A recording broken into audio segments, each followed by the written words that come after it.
নির্বাচন নিয়ে আমরা আসলে দীর্ঘদিন থেকে আমরা কাজ করতেছি। আমরা বিশ্ববিদ্যালয় প্রশাসন, আমাদের পুলিশ, আমরা বেশ কয়েকবার আমরা নিয়ে বসে আমরা কী ধরনের নিরাপত্তা প্রয়োজন, আমাদের কোথায় কোথায় আমাদের ঝুঁকি আছে সেগুলো আমরা পর্যালোচনা করে আমরা নিরাপত্তা পরিকল্পনা আমরা ইতিমধ্যে প্রণয়ন করেছি। আমাদের রাজশাহী মেট্রোপলিটন পুলিশের যে ফোর্স আছে, আমরা সর্বোচ্চ ফোর্স ব্যবহার করার পরেও আমরা মনে করছি যে আমাদের আরও লোকবল দরকার। আমরা আমাদের পুলিশ হেডকোয়ার্টারের থেকে চাহিদা দিয়ে আমরা আরও 1000 ফোর্স বাইরে থেকে এনেছি, বিভিন্ন জেলা থেকে এনেছি। আমরা আমাদের এখানে আমাদের আর্ম পুলিশ ব্যাটালিয়ান আছে। এর বাইরে আমরা আপনারা জানেন যে আমাদের রাজশাহীতে কর্মরত বিজিবি, তারপরে র্যাব, ওনারাও আমাদের পাশাপাশি দায়িত্ব পালন করবেন। তো আমাদের নিরাপত্তার জন্য আমরা মোটামুটি সামগ্রিক ব্যবস্থা আমরা নিয়েছি। আমরা ইলেকশন কেন্দ্রিক আমরা 3 ধরনের নিরাপত্তা ব্যবস্থা আমরা রেখেছি। একটা হলো ফ্রি ইলেকশন। আমরা কিন্তু গত 2 দিন থেকে আমাদের একটা ডিউটি চলতেছে আলাদা প্রোগ্রামে। তারপরে আগামীকাল থেকে আমাদের আগামী 2 দিন আরেকটা প্রোগ্রামে আমাদের ডিউটি চলবে। তারপরে আমরা আবার পোস্ট ইলেকশন আমরা একটা প্রোগ্রাম করে দিচ্ছি। আমরা প্রায় 2300 জনবল আমাদের পুলিশের আছে। তার বাইরে আপনারা জানেন আমরা গতদিন মিটিং করেছি, সেখানে আমাদের বিজিবি এবং র্যাবের বেশ কিছু প্লাটুন থাকবে।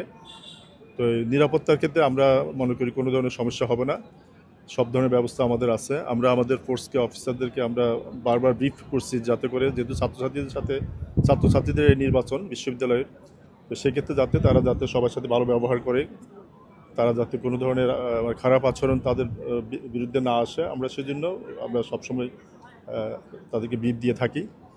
আর আইন শৃঙ্খলা অবনতির আমরা আশঙ্কা করছি না, তারপরেও যদি কোনো মহল চেষ্টা করে আমরা কিন্তু সেটাকে কঠোরভাবে আমরা ব্যবস্থা নিব। আমরা কিন্তু আইন প্রয়োগের ক্ষেত্রে আমরা কোনো ছাড় দিব না।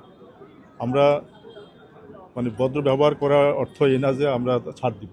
আমরা আমাদের ফোর্সকে বলেছি আমরা আমাদের কাজের ক্ষেত্রে আমরা দৃঢ় থাকবো, বাট আমরা ব্যবহার ভালো করব। বিশ্ববিদ্যালয় প্রশাসন এবং আমাদের আলাদা সাইবার টিম আমরা করে দিয়েছি। বিশ্ববিদ্যালয়ের একটা টিম আছে, আমাদের টিম আছে, 2টা টিম যৌথভাবে কাজ করছে যাতে করে সাইবার স্পেসে কোনো ধরনের অপপ্রচার বা অপতথ্য না ছড়ায়। তো সেজন্য আমরা কাজ করছি এবং সেক্ষেত্রে যদি কোনো ঘটনা ঘটে আমরা বলে দিয়েছি এটা যাতে আমাদের নজরে আনে, আমরা সেটা ব্যবস্থা নিব। এবং আমাদের সাথে কিছু কিছু প্রার্থীরাও আমাদের সাথে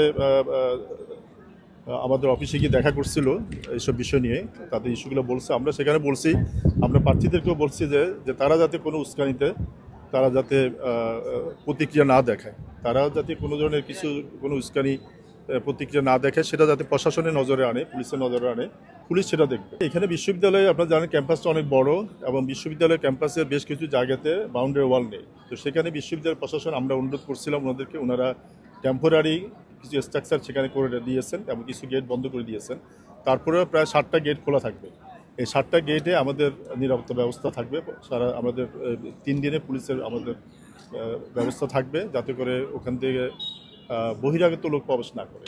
আর বিশ্ববিদ্যালয় হল কেন্দ্রিক যে সকল নিরাপত্তা বিষয়, সেটা বিশ্ববিদ্যালয় প্রশাসন হলগুলোতে বহিরাগত আছে কিনা সেটা ওনারা চেক করে দেখতেছেন।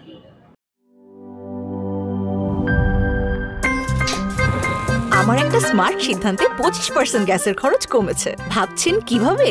সাধারণ গ্যাস স্টোভ বদলে আমি এনেছি আরএফএল গ্যাস স্টোভ। এর সাইন্টিফিক নজল ও ব্রাস বার্নার ক্যাপ সমানভাবে তাপ ছড়িয়ে রান্না করে দ্রুত, তাই গ্যাসও বাঁচায় 25%, টাকাও বাঁচে 25%। আরএফএল গ্যাস স্টোভ নিরাপদ ও গ্যাস সাশ্রয়ী।